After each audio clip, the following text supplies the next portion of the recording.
Good morning, afternoon, or evening. How y'all doing today? Welcome back to Mr. Morrow's Honors Geometry class. Today we're going to start learning about four-sided polygons. And before we can learn about four-sided polygons, we have to understand what polygons are. And polygons are plane figures, such as the ones you see here. These are plane figures, guys. What makes polygons? What makes a plane figure? Polygons, if you can see, are made up entirely of segments. All of these figures were made by segments. That's a segment, that's a segment, that's a segment, that's a segment. They're made by segments, where consecutive sides are non-collinear. I'll explain what that means in a second. Okay? But every single figure here is made by segments. All of them.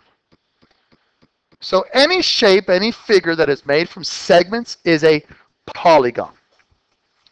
Now, what am I talking about as far as polygons are made up of entirely segments? We know that, but where consecutive sides are non-collinear.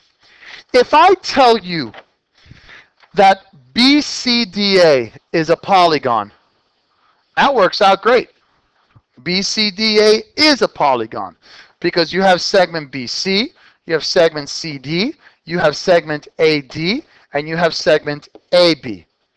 However, if I tell you that segment BCDEA is a polygon, that would be erroneous. That is wrong. Why? Because in this case, A, E, and D are all collinear. You can't have that.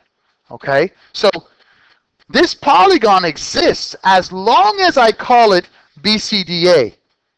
Can I have different points along the polygon? Sure, man. I can have 5 million. I'm not being sarcastic at all. I could have a bunch of these points here. But I can't name all of those points in a polygon. Polygon has to be made up of the segments that create it only. Yes, sir.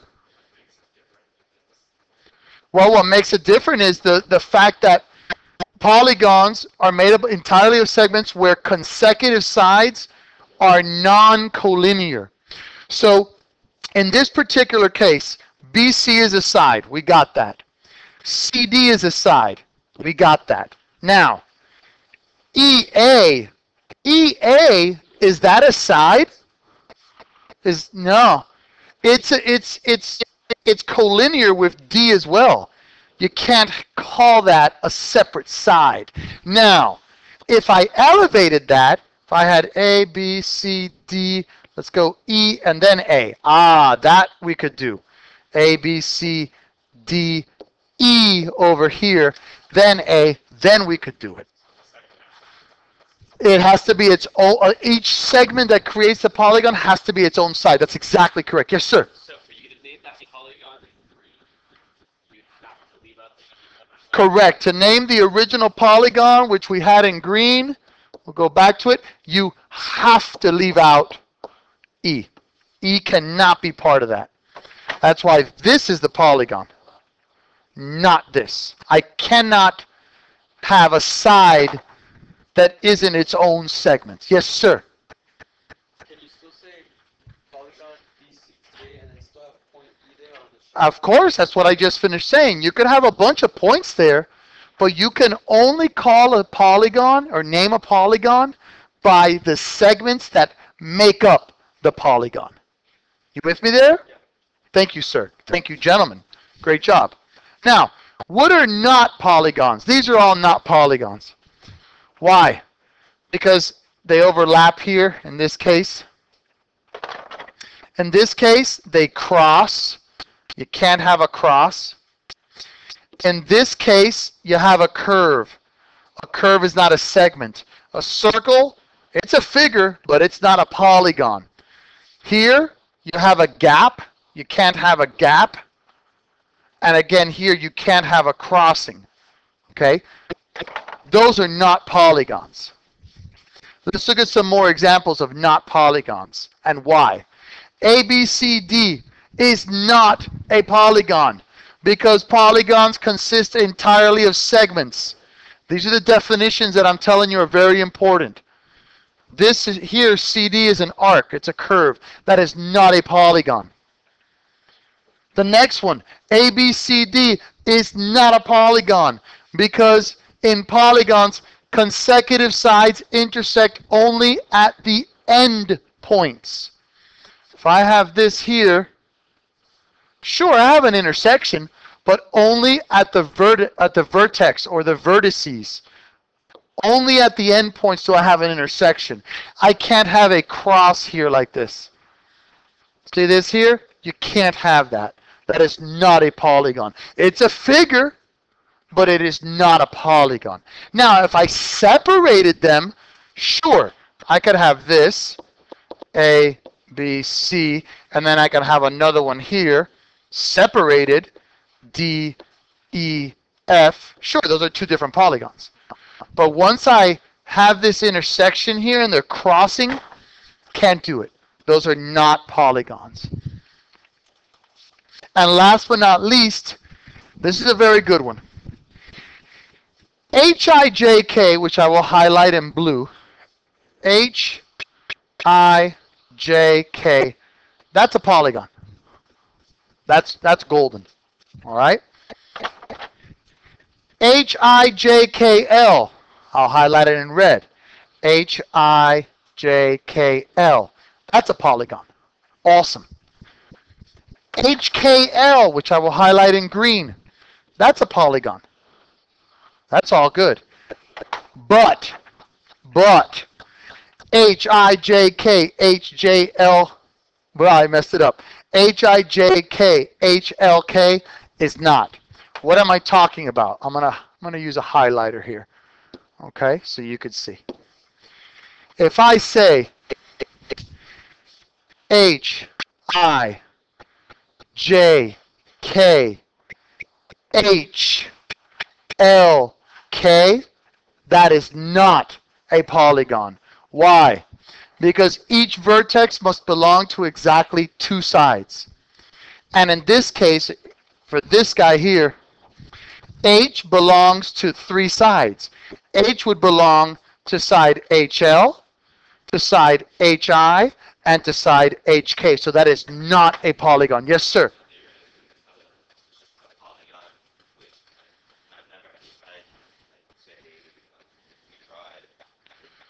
You can have a polygon with, if you can draw it small enough, with a million sides, sure.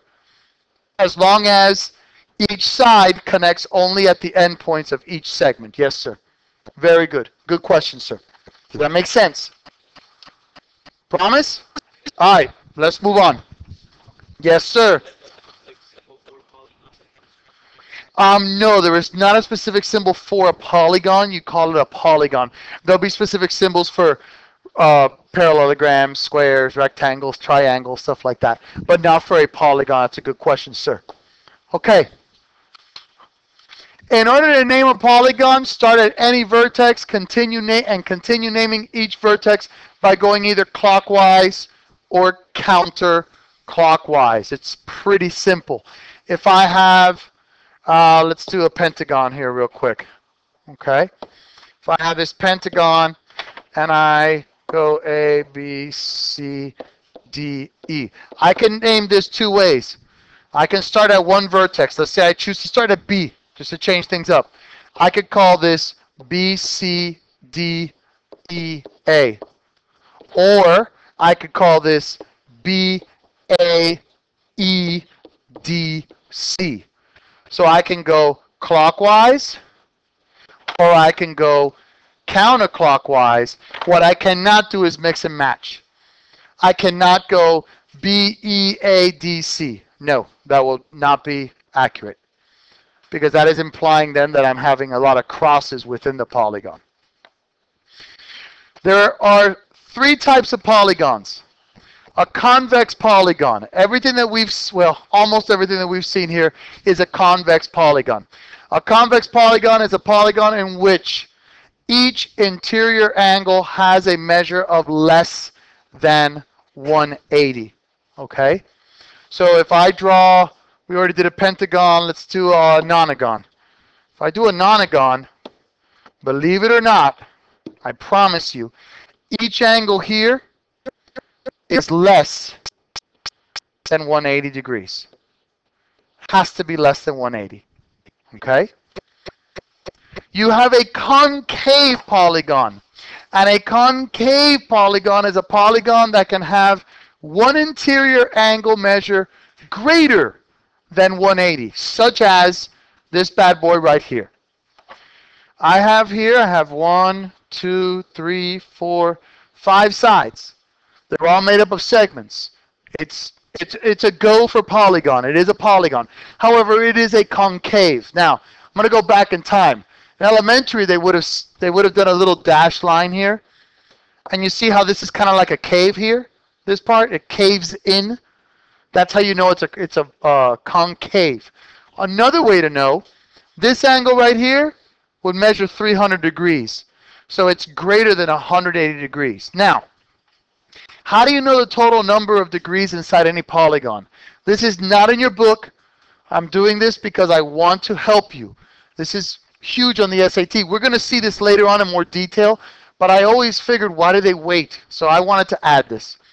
In order to find the total degree sum of the interior angles of any polygon, doesn't matter if it's a three-sided polygon, which, by the way, you need at least 3 sides for a polygon, right? You can't have a two-sided polygon because then there's nothing connecting it, right? So, yes, sir.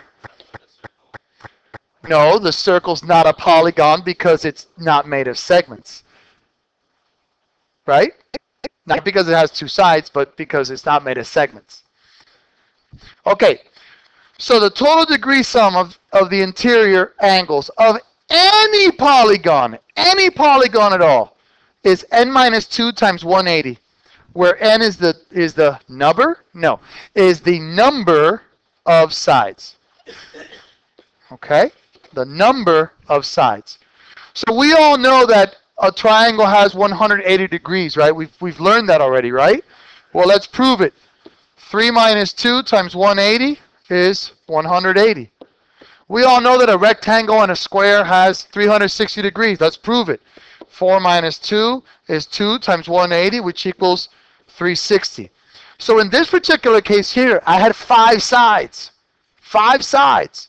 Well, 5 minus 2 times 180 is 3 times 180, which is 540 degrees. These are 90-degree angles, so that already takes away 180. Then another 30 and a 30, that's 60. 180 and 60 is 240. So what am I left with? This angle of 300 degrees. So concave forms a cave. It caves in, and there's one angle that is greater than 180. And this little formula here is hugely powerful. Like, I mean, it is beautiful. It's really, really important.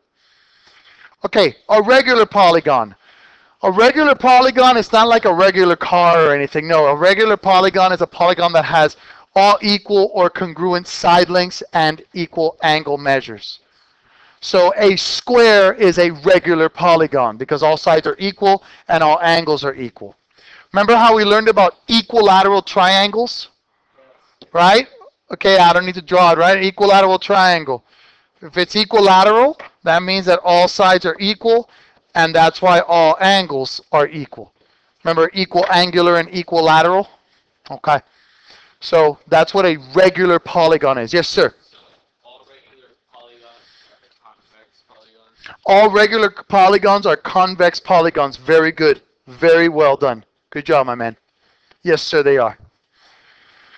Last thing about polygons, and then we get to definitions. Diagonals of polygons.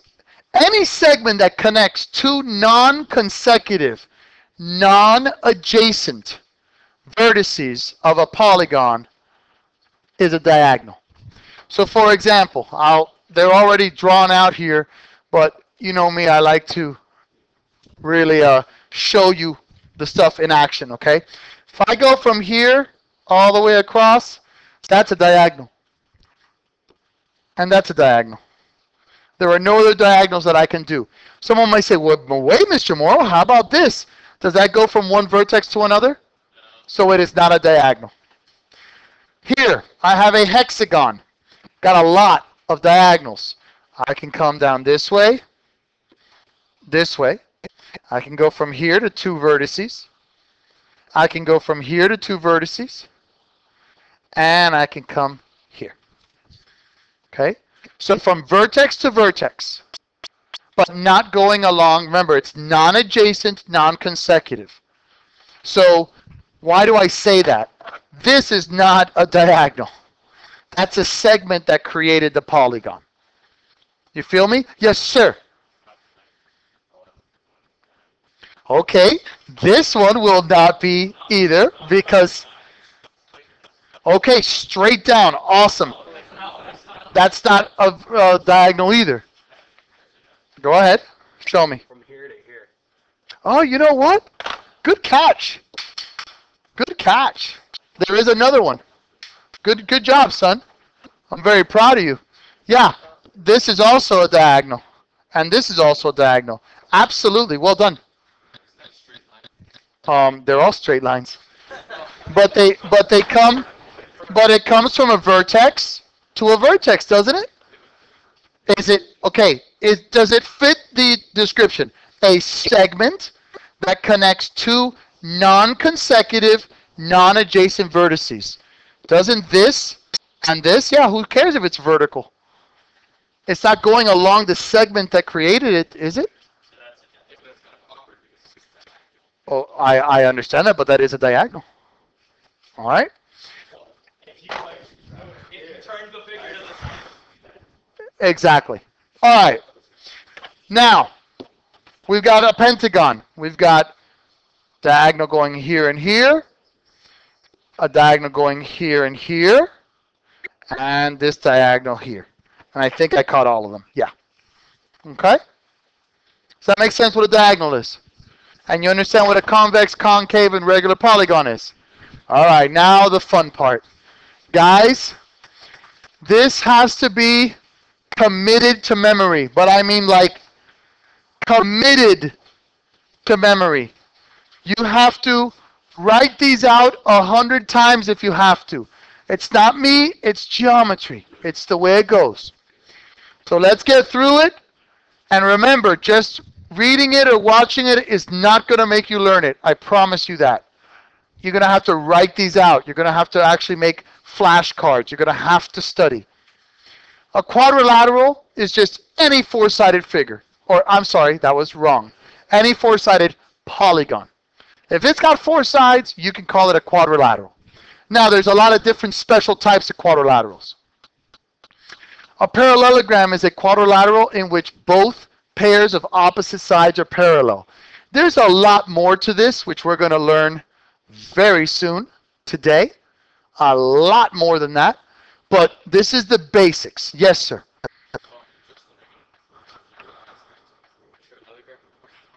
Okay, that's why I said there's a lot more to prove than that. A parallelogram does not only have opposite sides that are parallel. If you just have patience, we're going to walk before we run. If you really want to know what a parallelogram is, then its opposite sides are also congruent. The diagonals bisect each other. And that's a true parallelogram. All of that makes up a parallelogram. But I don't want to stress you out yet. Let's walk before we run. Because just about every quadrilateral is a parallelogram manipulated in some way. For example, a rectangle is a parallelogram. So what does that activate for you? That immediately should tell you, oh, okay, if it's a parallelogram, I got opposite sides are parallel. We know that for sure. But a rectangle is also a parallelogram with at least one angle that is right. Cool. Cool. Yes, sir. Come here. Yeah, absolutely. That would mean that all of them are right. Now, that's where I love it when you guys use your head. If this is parallel to this, using same side interior angle theorem, if that's 90, doesn't this have to be 90 because it has to be supplementary? And then in that case, if this is 90, doesn't that have to be 90? And then if that's 90, doesn't this have to be 90? Great job, son. Those are connections being made. Proud of you. All the time that all the angles are right, so wouldn't that be part of the definition? Come again? If all of them are right, rectangle, Right. wouldn't that be part of the definition? Yeah, but in theory, the definition, it's a parallelogram with one right, with at least one right angle. Because if you have at least one right angle, because of what you just finished saying, you know that all of them will be right as well. So you could say a parallelogram with all right angles. Sure, I could accept that. Thank you, my brother. Excellent job. A rhombus is a parallelogram with at least two consecutive sides that are congruent. Well, if it's a parallelogram, that means that opposite sides are parallel. And it means that two consecutive sides are congruent at least. So this guy has to be congruent to this guy. Or this guy has to be congruent to this guy. And when you put all that together, a rhombus is a rectangle with equal sides. Yes, sir. Wait, if two congruent sides, Two consecutive sides that are congruent. in this case, Correct, sir? and would this line be just that line, but it doesn't look like it. Well, I'm sorry if the figure doesn't look like they're equal. Let's go ahead and assume that they are. I am only a human being. I did the best that I could. I'm sorry. Yes, sir. Yes, sir. Opposite sides of a rhombus Mm. Opposite sides of a rhombus will be congruent. Think about this. If two consecutive sides are congruent, okay? You with me here? If I go like this, doesn't that mean that this is going to be congruent to that because it's side, side, side, correct? So then all angles will be congruent. So the definition is a rhombus is a parallelogram, opposite sides are parallel, but at least two consecutive sides are congruent.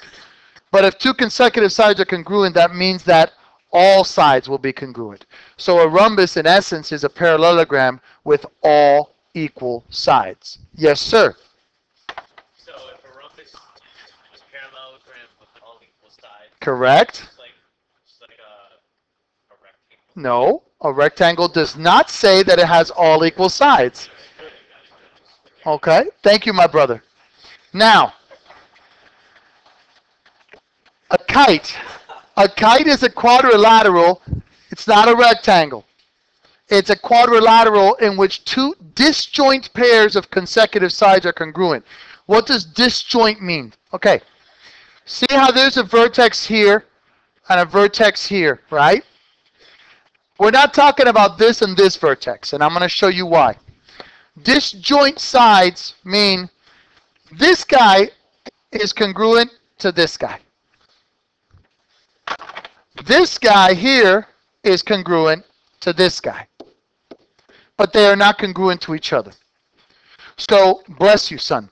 So a kite is a quadrilateral in which two disjoint pairs of consecutive sides are congruent. Again, what's this disjoint mean? Well, doesn't this visually look different than the green? It will always look that way. In fact, by design, if you've ever flown a kite, you're going to have two legs that are longer than the other legs. Okay? Those two long legs are congruent. Those two short legs are congruent. That's what is meant by disjoint pairs of consecutive sides. Yes, sir. So let's say we have a line from the train like that, and you like point that's on that line that goes to the middle of the kite going to that furnace, it would be equidistant. Okay, no. If you're going to talk about diagonals, which again, this will be coming soon, a kite's diagonals, okay, are very particular. They form perpendicular angles, and the longer diagonal cuts the shorter diagonal. It bisects it. But we're not there yet. Okay? So let's walk before we run. Trust me, guys. Yes, sir.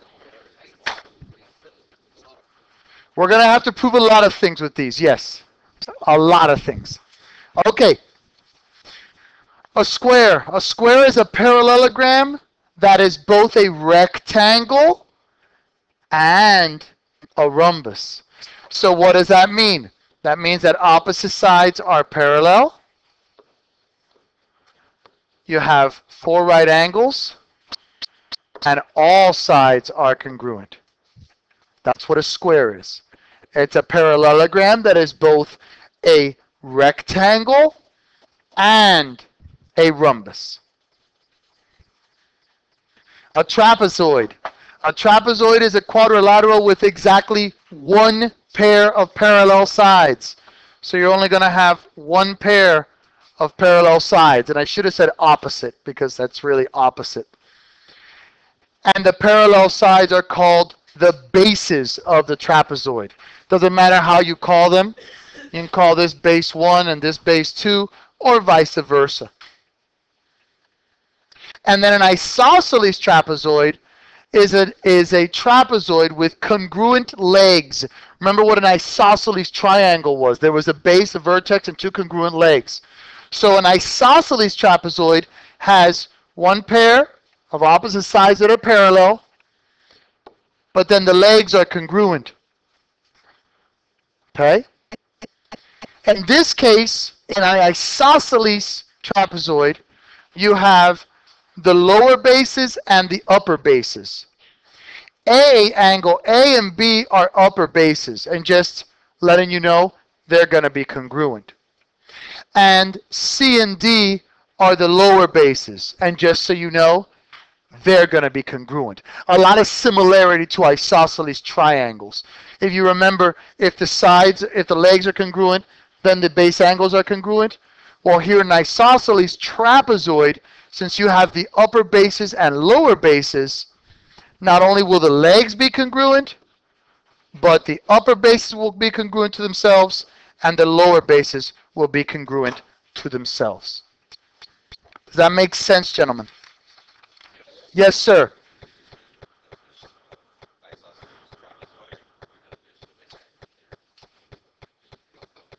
You will be using all of these definitions. All of them. Thank you, sir. Okay. Hope you learned a lot, guys. We're going to be back in about 2 seconds. All right, guys. No good morning, good afternoon, or evening because we're still continuing. Now we're going to be learning about 5.5 today. In 5.4, hope you just remember because we just finished it. We talked about, it is recording. We talked about polygons and convex, concave, regular. We talked about the basic definitions of quadrilaterals, of parallelograms, squares, rectangles, rhombuses, trapezoids, and isosceles trapezoids. Today we're going to learn about all of their properties. I promise you that all of these properties are going to come back and either aid you in proofs or haunt you. Okay? These proofs are very difficult. I'm not going to lie because there's a lot to remember. Okay? I'm sorry I didn't invent geometry. I just teach it. But I know that you guys can do it. I believe 100% in you. So let's just look at this with an open mind. These are more tools for your SAT bank. Okay, parallelograms, guys. We kind of saw a little bit of this. Well, I talked about this already. Opposite sides are parallel by definition. We know that. Wait a second. There we go. Opposite sides are parallel by definition. Awesome. We know that, or at least we should definitely know that. Opposite sides are also congruent, guys. Okay? Now, opposite angles are also congruent, okay? And if you are wondering why, there's a long proof for it, but I don't think you want to do it, so just take my word for it. Opposite angles are congruent. I promise you, okay? I promise you. The diagonals bisect each other. Now, please be careful here, gentlemen. That does not mean that they are congruent. That just means that they bisect each other. That's all that means. That does not mean that they're congruent. It means that this is cut in half by this one, and vice versa. and any pair of consecutive angles are supplementary. You hopefully still remember that because of the same side angle theorem. If you have opposite sides are parallel, then the angles in between them must be supplementary. The good news, that's everything there is to know about a parallelogram. Okay? Opposite sides are parallel. Opposite sides are congruent. Opposite angles are congruent.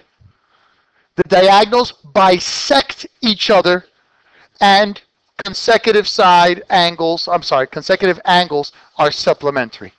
That's a parallelogram. You got it? Definitely make the markings. Okay? Rectangles. Okay. Here's where it gets awesome and crazy at the same time. All the properties of parallelograms apply to rectangles by definition. So what does that mean? Well, that means that opposite sides are parallel. That means that opposite sides are congruent. That means that the opposite angles are congruent. But remember what a rectangle is. A rectangle has 90 degrees. So since they're all congruent because it's a parallelogram, that's why they're all 90 degrees. We proved why it was in 5.4 because my boy said, wait a second, what about same side interior angle theorem? So that was great, but now we know for sure it's the definition. Now here's the kicker. It's a parallelogram, right? So that does mean, let me just make this a little thinner. Okay. That does mean that the diagonals bisect each other. However, the diagonals of a rectangle are congruent. So, actually, let's make them 3 so you can see that it's different. So not only do they bisect each other, but they're congruent. So every piece of that of those diagonals are congruent. So opposite sides are parallel and congruent. All angles are 90, okay?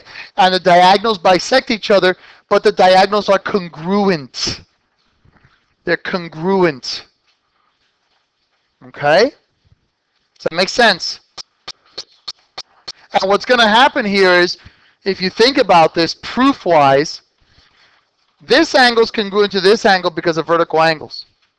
So that means that this triangle is congruent to this triangle. And what kind of triangles are those? They're isosceles. And then this angle is congruent to this angle. So these two guys are also two triangles that are congruent, and they're also isosceles. Yes, sir? In parallelograms, can all angles be congruent as well, just like... In parallelograms. Okay, let's see. Can all 4 angles be congruent in parallelograms? No, no. Only opposite angles are congruent in parallelograms. Where are they all congruent? In rectangles. Because a rectangle is a parallelogram with all 90-degree angles.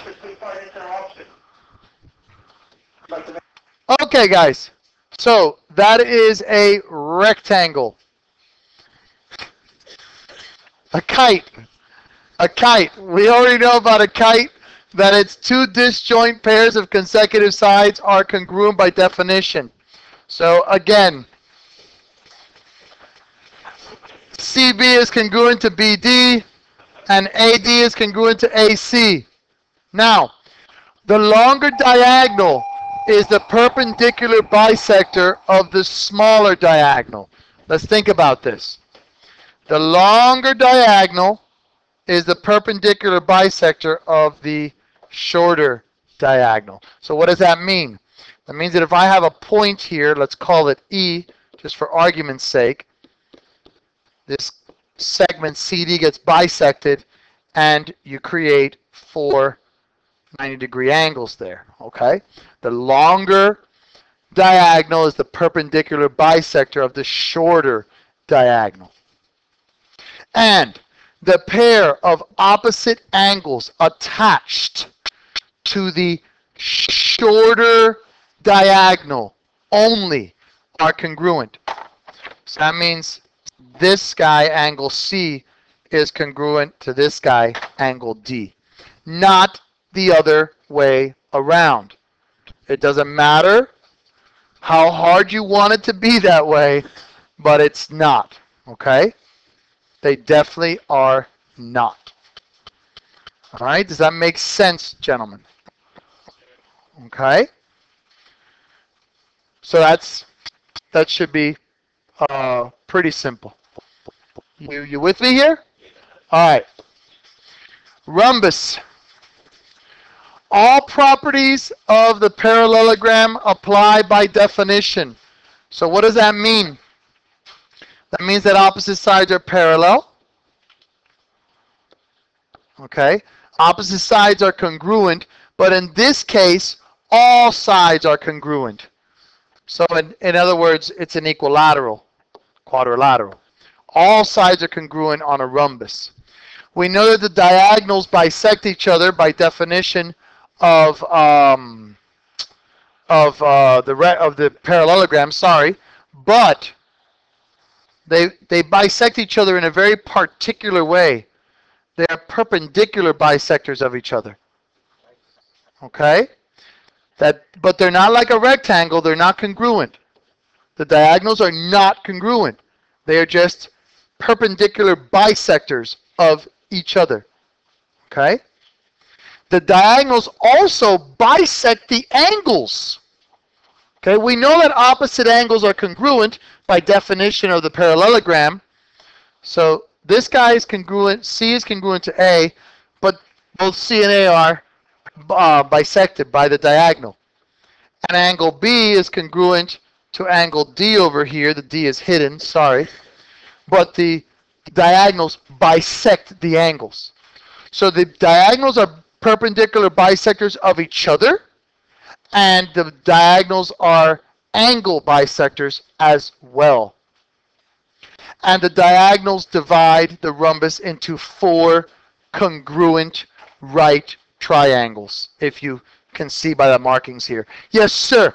Why wouldn't angle CTA be congruent to BAD? Okay, why wouldn't CDA be congruent to BAD? Because they're not.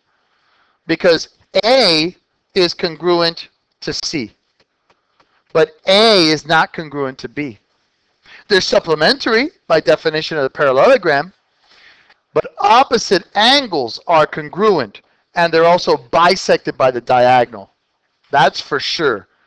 But A and B, angle A and B, are not congruent, sir, at all. At all, at all, at all. Okay? Thank you. Good question. Okay, a square. All the properties of a rectangle and rhombus apply by definition, and of course, a parallelogram. And the diagonals form 4 isosceles right triangles. So let's check a square out. Since it's a parallelogram, opposite sides are parallel. Diagonals bisect each other. However, it's also a rectangle. So the angles are 90. And it's also a rectangle. So that means that not only do the diagonals bisect each other, but the diagonals are congruent. But it's also a rhombus. So that means the diagonals bisect each angle. So in this case, this would be 45, this would be 45. And since it's a rhombus, the diagonals are also perpendicular bisectors of each other. And since it's a rhombus, all sides are congruent. Let's make this 2. Okay? Does that make sense to you? You promise? This is what I'm going to do for you guys. Let me just go through the properties of the last 2, and then I will do the proof on my own. I will do the next example on my own. And it's going to be up to you. If you want to stay, you may. If you want to go home and watch the video, you may. If you want to go home and not watch the video, you may, even though I do not suggest that. So once I finish the examples, you may leave. Please, I implore you, I beg you to watch the video to its entirety. I beg you to follow the homework instructions. I beg you, please, okay? But you may be dismissed. I'm going to keep going, though. I just ask that you exit through the back quietly, okay? Thank you. Yes, sir. I got one more figure left? Yeah, the trapezoid, right? The isosceles trapezoid? Okay. So then the isosceles trapezoid. Okay. We kind of already saw it in 5.4. The legs are congruent by definition. So CD is congruent to BA by definition. Okay? The bases are parallel. So base 1 and base 2 are parallel. The lower base angles are congruent.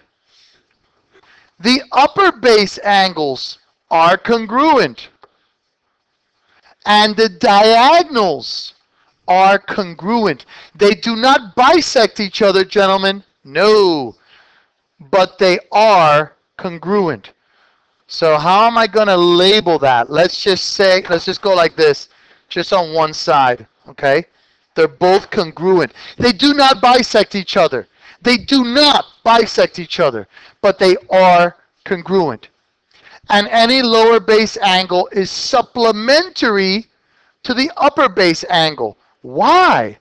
Because the bases are parallel, so you get that U or that C shape, and you have same side interior angles.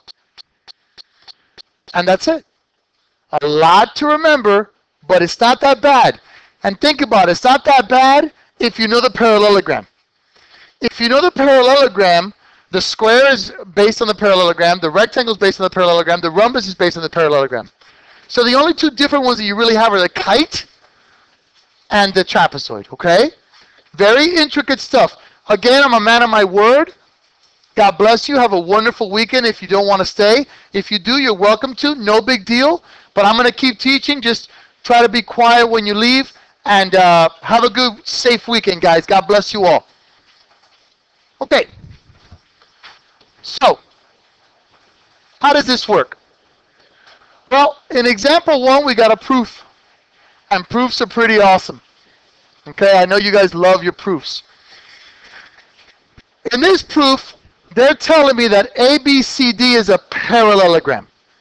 And this little symbol right here, it won't be for a rhombus or for a trapezoid. It's just going to be for a parallelogram. Because if you've noticed, the parallelogram is the base of most things, okay?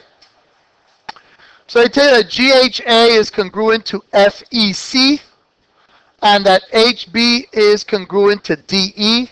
And I messed up. I should have put a segment there. I apologize. And they want to prove that GH is congruent to EF. Now, that's just like, what are you talking about? Okay, this is a crazy proof, all right? But we're going to knock it out, and we're going to do it step by step. I definitely added the figure here because you're going to need it. I'm going to go ahead and highlight what we're looking for so we remember, and I'll leave that in red. And that's the only thing I'm going to do in red. Okay? So, number 1, like always, we have our givens. ABC is a parallelogram. That's given. Okay? So now we're going to have to start thinking about, what does this ABCD mean? How is this going to help me to understand that GH and EF are congruent? Well, I'm going to help you out. If ABCD is a parallelogram, then we know that by definition, DC is parallel to AB, right? For sure. For sure, 100% definition of parallelogram.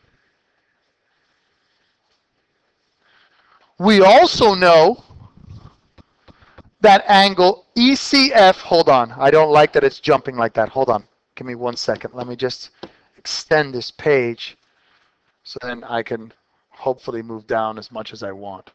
Okay. Okay. We also know that ECF is congruent to angle HAG. Why?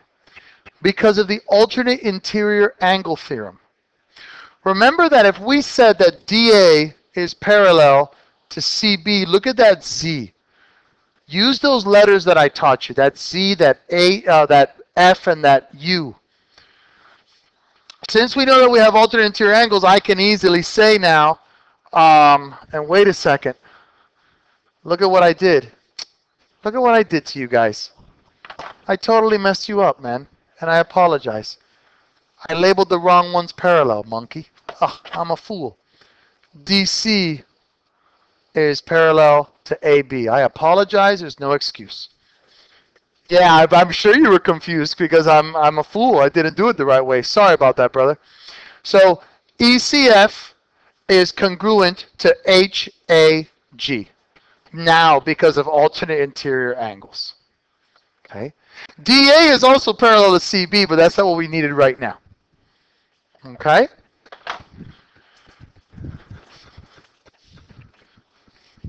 Now, number 4. AB is congruent to DC. Why? Definition of parallelogram. Opposite sides are not only parallel, but they are congruent.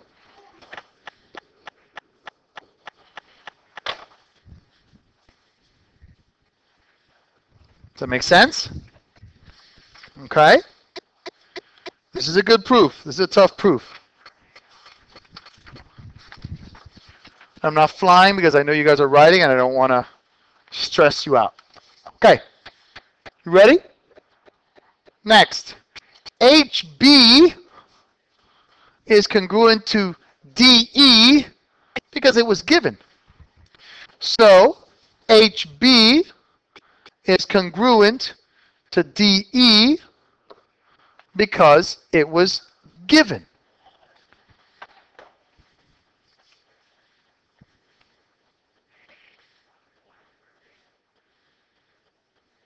Okay.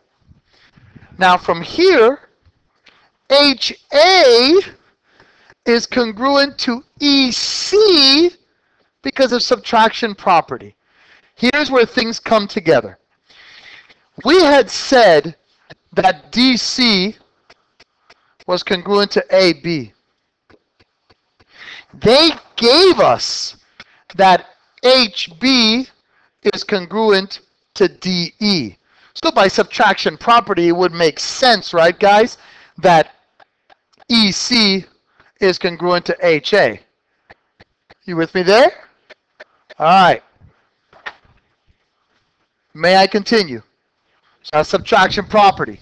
Then from there, we can say GHA